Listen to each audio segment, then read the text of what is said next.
January 17, 1943. The ruins of Stalingrad. The air was a solid thing, frozen with dust and silence. Smoke drifted like ghosts between the skeletal remains of factories. Somewhere beyond the Volga, the thunder of artillery rolled like distant storms, slow, rhythmic, unending. On a broken second floor of what once was a workers' housing block, a single German sniper steadied his rifle. His Mauser Kar 98K rested on a cracked windowsill, its barrel wrapped in cloth to hide the glint. Frost clung to the bolt. His breath crystallized in the air. Through the scope, the world narrowed to a single circle of glass. Inside it, movement. A Soviet soldier, young, face gray with exhaustion, dragging another man out of the rubble. No weapon, no threat, only survival. The sniper's finger hovered on the trigger. His heart beat once, twice, then stopped. For the first time in months, he saw not an enemy, but a man. And in that moment, something inside him broke the machine he had become. He lowered the rifle, and the silence, heavier than any explosion, filled the room. The story of that hesitation, and what it revealed about war, begins here. When the German sniper first stepped onto Soviet soil, the horizon seemed endless, a frozen ocean of fields, forests, and distant villages. Operation Barbarossa had begun on June 22, 1941, the largest military invasion in human history. 3 million German soldiers surged eastward in coordinated waves, convinced that victory would come within months. Berlin's high command promised a swift campaign. Hitler called it a crusade against Bolshevism, a war not only of armies but of ideology. For the men on the ground, it was something else entirely, a march into a vast, merciless wilderness where distance, weather, and hunger would soon prove deadlier than any enemy bullet. By the winter of 1942, this myth of German invincibility had begun to fracture. The Wehrmacht, once unstoppable, now faced an opponent who would not yield, the Red Army. The initial successes, Minsk, Smolensk, Kiev, had come at enormous cost. Supply lines stretched to breaking. The Russian winter, underestimated and unrelenting, froze entire columns in place. Stalingrad became the symbol of that collapse. A city on the Volga River named after the Soviet leader himself, Joseph Stalin. It was both strategically vital and psychologically untouchable. Hitler wanted it captured at any cost. Stalin ordered it defended to the last man. Between them, two wills collided, dragging over 2 million soldiers into a single inferno. In the rubble of the city, new kinds of warfare emerged. Streets became trenches. Apartments became fortresses. Every floor, every wall, every shadow became contested ground. In this shattered landscape, snipers ruled. Both sides trained them, men and women, to become invisible, patient, and absolute. The sniper's task was precise: one shot, one kill. Not to suppress, not to advance, but to bleed the enemy slowly, psychologically. A single rifleman could pin down a company, halt a convoy, erase an officer mid-command. It was a war of nerves and sight. And in that war, morality faded into abstraction. German snipers were among the most skilled in the world. Selected for steady hands and sharper minds, they trained to read the terrain like hunters. Their weapons, the Mauser Kar 98K, fitted with a high-quality Zeiss ZF-39 scope, were works of engineering excellence. They could kill from hundreds of meters with surgical precision. Their camouflage, their discipline, their silence, all crafted to transform men into ghosts. But even ghosts could feel the weight of what they did. For every confirmed kill recorded in the sniper's logbook, there was a memory behind the number. A face glimpsed for a second. A life ended in a moment of stillness. The Wehrmacht called it tactical efficiency. The men who pulled the trigger sometimes called it something else when they were alone: haunting. The city of Stalingrad amplified that torment. It was not a battlefield. It was a graveyard built while the living still fought. The frozen corpses of friend and foe lay side by side under the snow. Rats grew bold, soldiers numb. Rations dwindled to crusts of bread. Bullets were worth more than gold. Commanders demanded total obedience. Hesitation was death, sometimes by firing squad. Still, amid that chaos, fragments of humanity flickered. A cigarette shared. A letter read by candlelight. A photograph of home tucked under a coat. For the sniper, these moments were both a comfort and a curse. They reminded him that there was still something human left inside the uniform. The man who lowered his rifle that day was not an officer, not a name carved into archives. He was one of thousands and part of the Sixth Army, trapped in the Stalingrad pocket, starving, freezing, waiting for rescue that would never come. He was, like so many others, a soldier trained to see the enemy as a shape. But in the end, it was the clarity of his own scope that undid him. Because through it, he saw the truth, that even in total war, the line between killer and man could still blur for a single, impossible second. And that truth had begun long before the day he refused to fire. The making of a sniper began long before the rifle. In Germany's pre-war years, marksmanship was woven into culture. Rifle clubs, hunting associations, and youth organizations had already fostered a generation comfortable with weapons and precision. When the Third Reich rose in 1933, this skill was no longer a pastime. It became a foundation of ideology. By 1941, the Wehrmacht's sniper program had evolved into one of the most disciplined and methodical in the world. Recruits were not chosen for size or aggression. They were chosen for calm, for patience, for the ability to wait without trembling and to kill without hesitation. Training schools like those in Dachau and Grafenwöhr turned young men into instruments of calculation. Recruits were taught to estimate range by eye, to measure wind by the sway of grass, to merge their breath with the rhythm of the earth. They studied camouflage as an art, how to become invisible within a landscape, to vanish into bark, rubble, or snow. Every movement was deliberate. Every shot was ritual. Instructors reminded them constantly, "You are not soldiers. You are weapons." And to many it felt true. The rifle became an extension of their mind, a mechanical conscience that decided life or death with the pull of a trigger. Yet beneath that mastery, another kind of conditioning worked quietly. Propaganda. Snipers were not only trained to shoot, they were trained to believe. Films, lectures, and leaflets portrayed the enemy as subhuman, Untermensch. Bolsheviks were described as animals, not men. Their death was framed not as murder, but as cleansing. It was moral armor, meant to protect a soldier from his own reflection. But that armor cracked easily under reality. When a sniper saw the eyes of his target through the scope, propaganda faded. He saw sweat, fear, breath, and not ideology. And in the frozen stillness of Stalingrad, those seconds before the shot stretched into eternity. In many diaries recovered after the war, German snipers wrote of a strange transformation. That killing, at first mechanical, became increasingly personal. They began to recognize familiar faces through their scopes, to imagine who the men might have been before the war. Some gave them nicknames. Some prayed for them. Some, like our unnamed soldier, stopped believing the words they had been taught to repeat. That shift was dangerous. The sniper's code demanded discipline, not compassion. Any sign of hesitation was weakness. Disobedience was treason. The Wehrmacht's field police enforced this with brutal clarity. A man who refused to shoot could be executed by his own side. And yet, hesitation was spreading. As the Eastern Front dragged on, morale crumbled. Reports from the Sixth Army described not only hunger and frostbite, but psychological fatigue, men losing the will to fight. Even elite marksmen began to falter. Some fired deliberately wide, pretending to miss. Others volunteered for messenger duties just to avoid the isolation of their posts. The propaganda machine responded by glorifying the Soviet enemy's own snipers, turning them into symbols to be defeated. The most famous of all was Vasily Zaitsev, whose kills during the Battle of Stalingrad were broadcast across the Soviet Union. The Germans, desperate to counter the legend, sent their own elite, men like Major Erwin Koenig, possibly a composite of several real officers, and to hunt him. Whether these duels were myth or reality, they served one purpose: to remind every German sniper that hesitation was death. But the man who refused to fire, he was not a hero, not a duelist. He was ordinary, a trained marksman in an extraordinary nightmare, and somewhere between ideology and instinct, between the rifle and the man, something inside him had changed forever.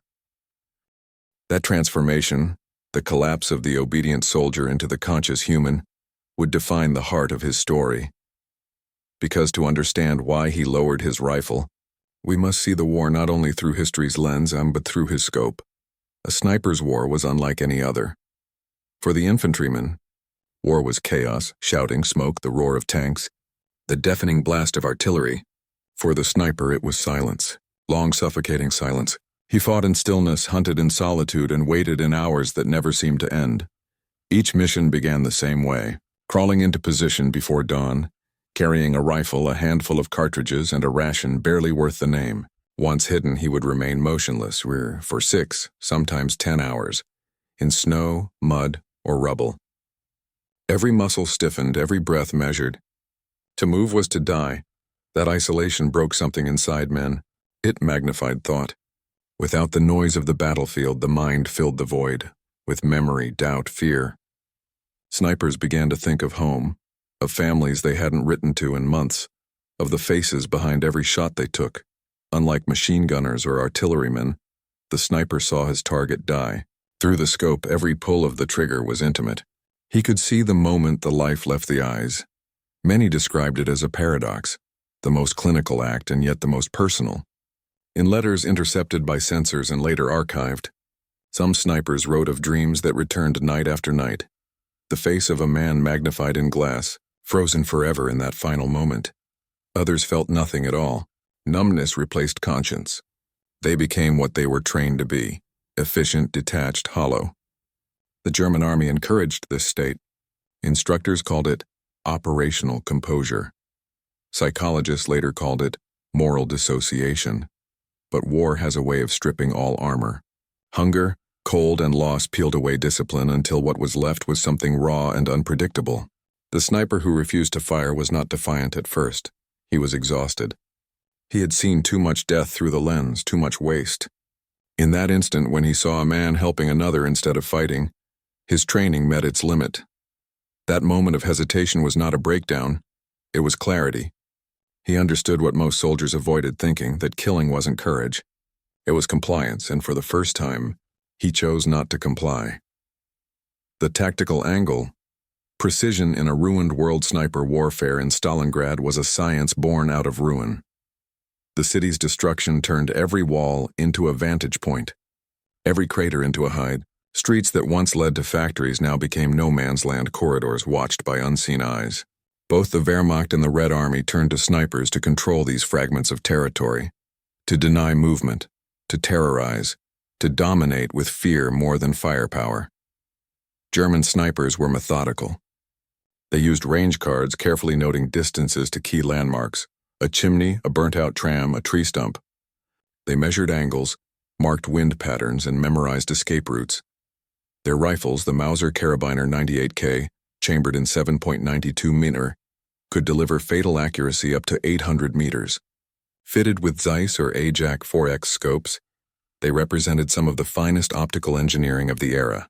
A trained sniper could strike a helmet-sized target in one shot, but in Stalingrad those perfect numbers often failed. The battlefield was chaos. Heat shimmered distorted vision, brick dust clouded the air, and the cold stiffened the very metal of the rifle. Soviet snipers, led by experienced hunters from Siberia, adapted faster. They learned to use decoys, helmets on sticks, bodies left exposed to lure a shot.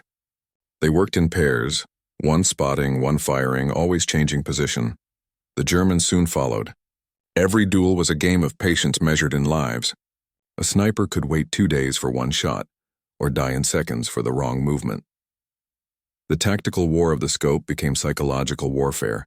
Soldiers feared crossing open ground not because of artillery, but because of the invisible presence they called the ghost.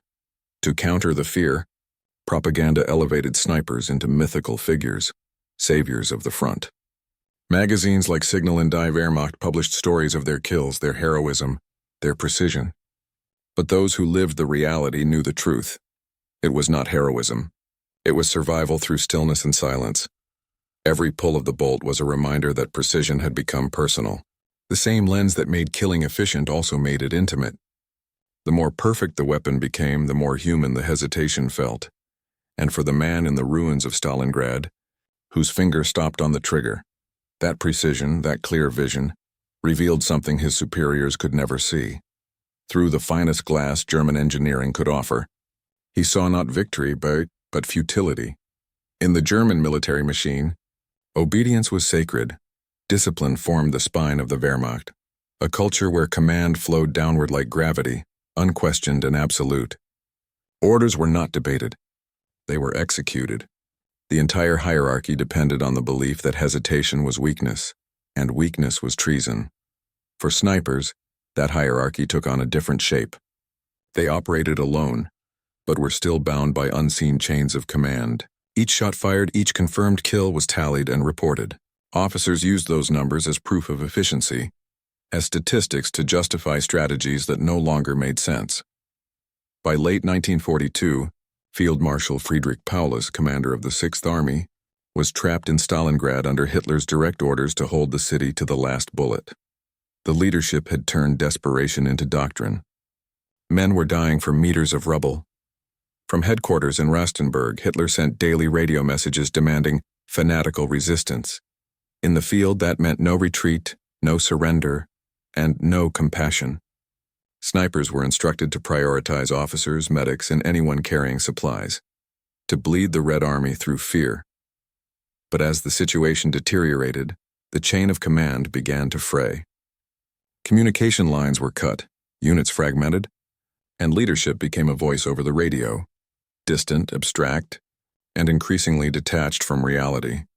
For the men in the ruins, those orders started to lose their weight. A sergeant shouting in a snow-filled basement could not command the conscience of a man staring down a scope. The sniper who refused to fire was not rebelling against Germany, and he was rebelling against abstraction, against the faceless command that turned morality into mathematics. He understood something his commanders could not see from their maps and radio sets, that war was no longer about strategy. It was about survival, and what it cost to remain human while surviving. The enemy angle, the face across the scope, every soldier was told the same story. The enemy was the opposite, evil, barbaric, worthless, but war destroys that illusion quickly. Through the scope, distinctions faded. The Soviet soldier was not a monster. He was cold, hungry, frightened, and young. The sniper saw them laugh, smoke, and share bread. He watched them bury their dead under the snow.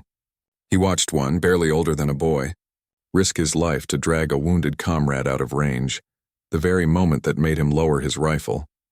That vision shattered the architecture of hate that propaganda had built. It was a moment of unbearable recognition that the man in the crosshairs could have been him, could have been anyone. And the irony of it all, the Soviet sniper on the other side was likely thinking the same thing. Both were hunters shaped by ideology, both haunted by what they were ordered to do. Letters found after the war from Soviet snipers echoed the same themes: remorse, exhaustion, disbelief at the horror of their task. One wrote, "Each man I kill leaves a shadow in my mind." The same could have been written in German. The battlefield had erased nationality and left only the shared torment of men who had seen too much. The German sniper's refusal to fire was not an act of mercy toward the enemy. It was an act of mercy toward himself.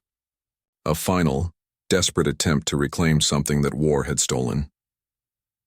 The moral, psychological angle. When the mind revolts, war does not end with the silence of a battlefield. It ends inside the human mind, quietly, brutally. Psychologists who studied veterans after the war coined terms for it: combat stress, moral injury. But in 1943, there were no words for what soldiers felt when the structure of obedience collapsed inside them. The sniper's hesitation marked the moment that structure broke. Years of indoctrination, training, and discipline collided with a single, undeniable truth. He no longer believed. He had lived inside the scope for too long. Every kill had drawn him deeper into abstraction. Numbers, positions, trajectories. And now, for the first time, the glass became clear again. He saw reality, not target practice. Humanity, not objective. That realization carried a terrible cost, because once he saw it, he could not unsee it. For many snipers, such moments ended in collapse, shaking hands, hallucinations, uncontrollable weeping. The Army called it nervous exhaustion. Some were sent to field hospitals. Others were shot for cowardice. Our sniper's refusal to fire may have lasted only seconds. But in that time, he crossed a moral frontier as vast as any battlefield. In his world, silence was treason. But that silence, that one decision not to kill, became his final act of resistance against the machinery that had shaped him. And from that silence, history would soon erupt once more, in the desperate, doomed climax of Stalingrad, because even as he lowered his rifle, the walls around him were already closing in. Stalingrad, late January 1943. The city had ceased to exist as a place. It was now a wound carved into the earth. Snow mixed with ash. The air was thick with the stink of cordite, decay, and frozen flesh. The skyline, jagged, skeletal, looked like the bones of civilization itself. Inside that nightmare, the Sixth Army was dying. Out of the 330,000 men who had entered Stalingrad months earlier, fewer than 100,000 remained alive. Most were starving, frostbitten, delirious. Ammunition was almost gone. Horses had been eaten. Even wallpaper, boiled for the starch, had become rations. The German sniper who once believed in victory now lay in a shattered factory, his rifle propped against a wall that no longer stood straight. He hadn't fired a shot in 2 days.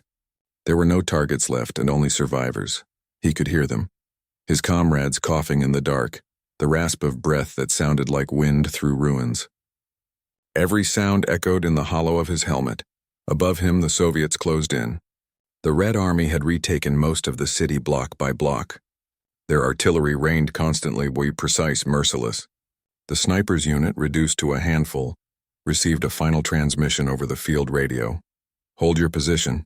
Reinforcements will come. No one believed it anymore.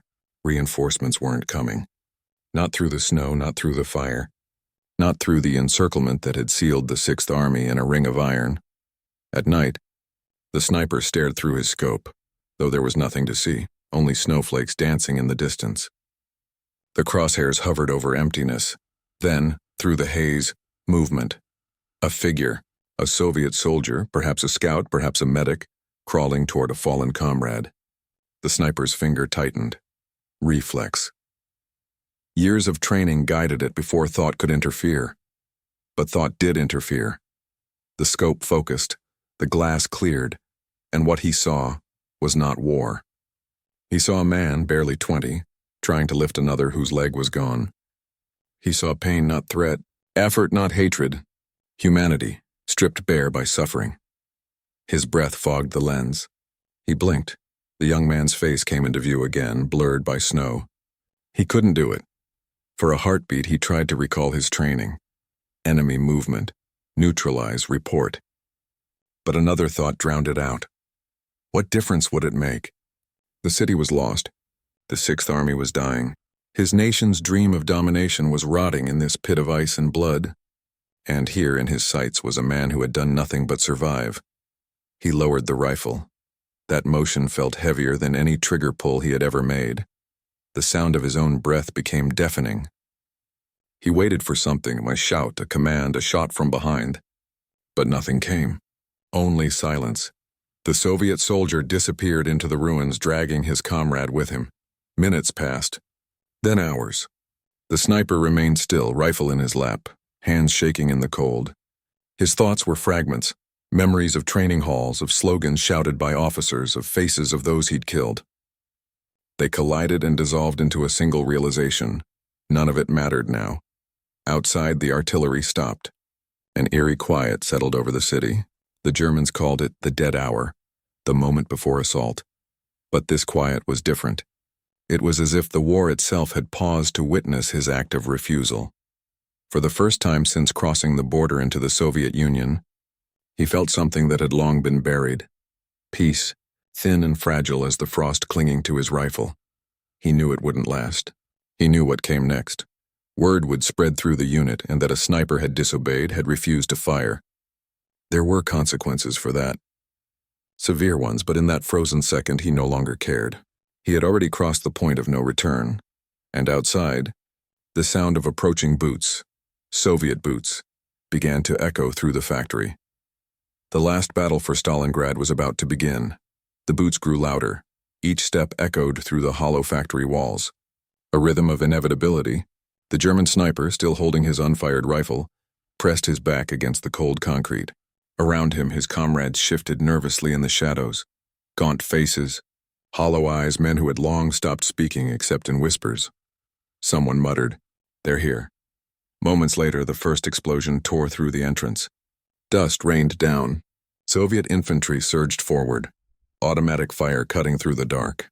The Germans returned fire, sporadic, desperate. The sniper lifted his weapon but did not aim. His scope, his precision, his art, none of it mattered anymore. A comrade beside him fell without a sound.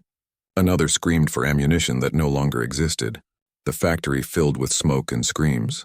In that chaos he saw again the same Soviet soldier, the one from before, now firing from a broken doorway. Their eyes met across the storm of battle, just for a second, and in that second, the war dissolved. No flags, no ideology, no orders, just two men trapped in the same nightmare. Then the moment was gone. A grenade exploded near the stairwell. Shrapnel tore through the sniper's shoulder, spinning him to the ground. His rifle slid away, clattering against the wall. Pain flared, hot and distant. He pressed his hand to the wound, feeling warmth in a world of ice. The Soviets advanced methodically, calling out for surrender in harsh Russian and broken German. One by one, the remaining soldiers dropped their weapons. Some cried. Some just stared blankly, hollowed out. The sniper lay still, his vision dimming. He could hear orders shouted in Russian, boots crunching over debris. Then bloody hands, rough-gloved, pulling him up. A Soviet medic looked at his wound, then at his face. For a brief moment, confusion crossed the man's eyes. The sniper realized why. He recognized him. The same soldier he had spared. Neither spoke. There was no language left between them, no words for what had just passed. Only a silent recognition that mercy, given once, had returned. He was not executed on the spot. Instead, like thousands of others, he was taken prisoner. He was not executed on the spot. Instead, like thousands of others, he was taken prisoner. Outside, Stalingrad was collapsing into final surrender. On January 31st, 1943, Field Marshal Paulus was captured, the first German field marshal ever to be taken alive. Hitler's fortress city had fallen. Of the Sixth Army's hundreds of thousands, barely 90,000 remained to surrender. Only about 5,000 would ever return home. As the prisoners were marched through the ruins, Soviet soldiers watched in silence. There was no triumph left, only exhaustion. The snow beneath their boots was red and gray, the colors of an empire breaking apart.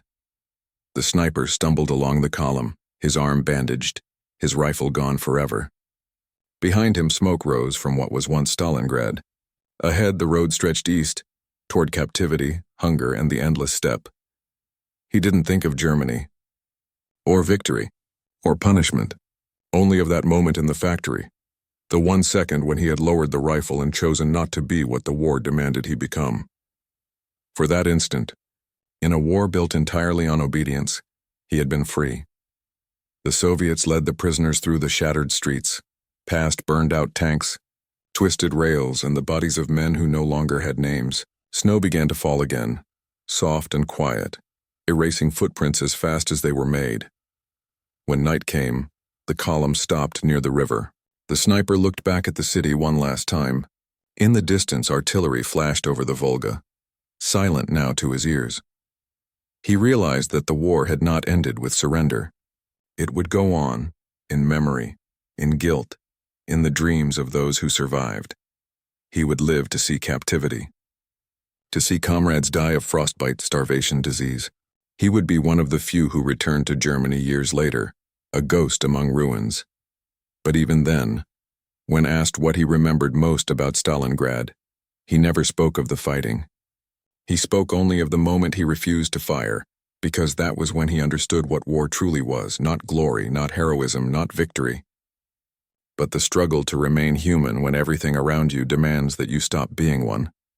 The guns fell silent in Stalingrad, but for those who survived, the sound never truly stopped.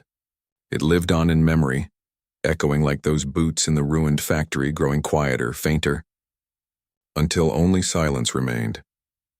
When the guns finally fell silent over Stalingrad, what remained was not victory, it was void. The city was a graveyard stretching 40 miles along the Volga, a landscape so thoroughly destroyed that even birds no longer crossed it. Of the more than 2 million soldiers and civilians who fought and lived there, over 1 million were dead. The snow buried them indiscriminately. Soviet, German, civilian, child of a single mass of frozen humanity. For Germany, it was the moment the myth of invincibility shattered. News of the defeat reached Berlin like a thunderclap. For months, Nazi propaganda had promised the German people that the Sixth Army would triumph, that Stalingrad would fall, that victory in the East was inevitable. When the truth emerged, that an entire army had been lost, disbelief turned to quiet despair. Goebbels tried to spin it as heroic sacrifice, urging the nation to fight with renewed fanaticism. But the illusion was gone. Even the most loyal officers could see it now. The Reich had bled itself dry. At the front, the survivors, those who had surrendered, were herded into captivity. The sniper was among them, marching east through the snow. The journey itself was a new kind of war. With little food or shelter, thousands died along the way. Frostbite turned fingers black, eyes froze shut, and men collapsed mid-step, swallowed by the white expanse. Those who stumbled were left behind. There were no bullets for mercy. For the Soviets, the prisoners were not men, they were symbols. Symbols of a crushed invasion, proof that the Red Army could defy the most powerful war machine on Earth. Revenge simmered quietly beneath the discipline of their guards. By the time the survivors reached the POW camps of Tambov, Beketovka, and Suzdal, their ranks had thinned drastically. Out of 90,000 taken prisoner, tens of thousands perished within weeks from exposure, typhus, or starvation. The sniper lived, barely. His wound festered, then healed with the rough care of Soviet medics who had seen worse. Days blended into years. The once proud marksman became another number, another face behind barbed wire. But captivity brought its own kind of clarity. In the camps, uniforms no longer mattered. Officers stood beside privates. Faith, ideology, pride, all dissolved under the sameness of hunger. He met men who still believed the war could be won, men who cursed Hitler's name, men who prayed for home. Some clung to duty, others clung to guilt, and in the quiet between work shifts, the sniper thought about that moment in the ruins, when he had seen the enemy's face and lowered his weapon. It no longer felt like defiance. It felt like survival of a different kind, or the survival of self. By 1945, when the war finally ended, he was still alive. Barely 40 pounds lighter, his hair gray before its time. When repatriations began years later, he returned to a Germany he barely recognized. Cities reduced to dust, families broken, faith in victory replaced by the heavy silence of defeat. No one asked him what he had done in Stalingrad, and he never volunteered the story, because in the ruins of both city and soul, the act of not firing felt too small, too human, too unfit for the grand narratives of war. Yet history itself had shifted because of moments like his, not in scale, but in meaning. The fall of Stalingrad marked the point where Germany's advance turned into retreat, where Hitler's ambitions began to collapse under the weight of reality. And in that great collapse, amid millions of deaths and uncounted losses, a single man's refusal remained, invisible, unrecorded yet quietly monumental, because sometimes, history is not shaped by those who pull the trigger, but by the ones who choose not to. Stalingrad was not just a battle. It was the fulcrum on which the entire war turned. Before it, the Wehrmacht marched forward with momentum, its lines stretching from the Arctic to the Caucasus. After it, every step Germany took was backward. In February 1943, Hitler's reaction to the loss was one of denial and fury. He refused to speak publicly of surrender, calling Paulus's capture a betrayal of honor. Yet behind the speeches, panic set in. The illusion of unstoppable conquest had been broken by the reality of attrition. For the first time, the world saw that Nazi Germany could bleed. The Soviet Union seized the moment. Stalingrad became not just a victory but a resurrection. Propaganda across the Eastern Front turned the name into legend. The motherland endures. Soviet morale soared. Men and women who had endured starvation and horror found in Stalingrad proof that the tide could turn. By the spring of 1943, the Red Army was advancing westward, city by city, reclaiming the soil that had been lost. The same roads that once carried German tanks now carried Soviet vengeance. Back in Germany, the truth of what had happened began to surface. The letters stopped coming. Families received notice after notice of them missing in action.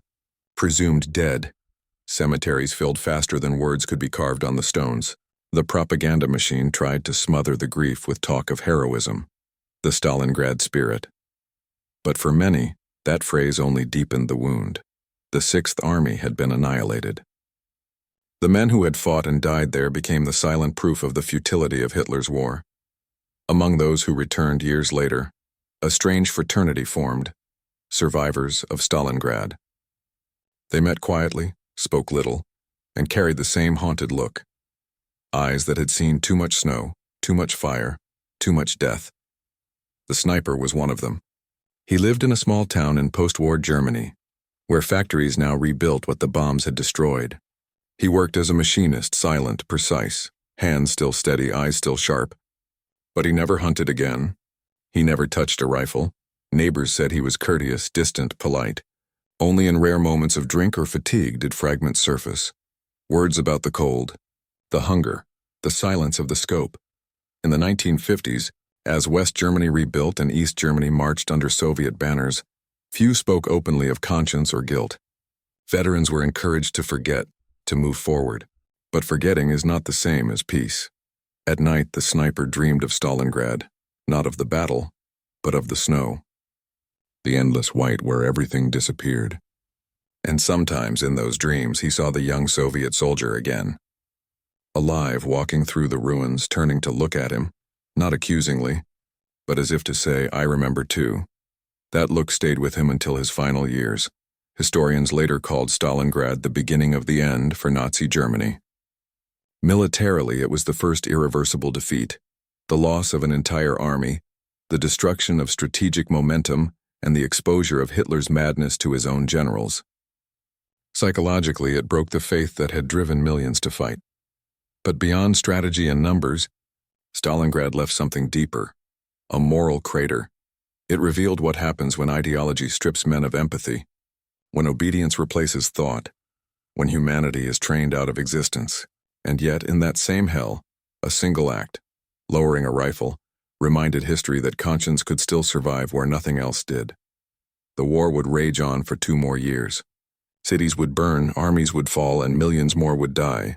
But the memory of Stalingrad lingered as a warning written in fire and ice. And for one man who refused to fire, it remained a private truth, that in the darkest hour of human cruelty, the smallest act of mercy was the only victory that mattered. History remembers Stalingrad for its numbers, the divisions lost, the prisoners taken, the millions dead. But beyond the statistics lies something quieter, harder to measure. The moment when one man, hidden in the ruins, chose not to obey. He was not a hero in the traditional sense. No medals, no monuments, no name in military archives. His defiance did not change the outcome of the battle. It did not save lives. The city still burned, the army still fell, and the war marched on. But in a war built on absolute obedience, his silence was rebellion. He saw what few dared to see, that killing had become mechanical, that victory had lost meaning, that ideology had consumed compassion, and in that realization he reclaimed something that no regime could command, his humanity. That is what makes his story timeless. Because every war, in every age, asks the same question, will we obey, or will we see? The German sniper who refused to fire did not end the war, but he reminded us of what it means to resist the machine from within it. His hesitation was not weakness. It was understanding. Long after the ruins of Stalingrad were rebuilt, after nations rose and fell, after rifles rusted into the earth, that single act endures, invisible but indestructible. It reminds us that even in the coldest moments of history, when ideology blinds and hatred hardens, there is still space, one however small, and for choice. And sometimes, history does not belong to those who conquered, but to the few who, in the midst of madness, had the courage to stop,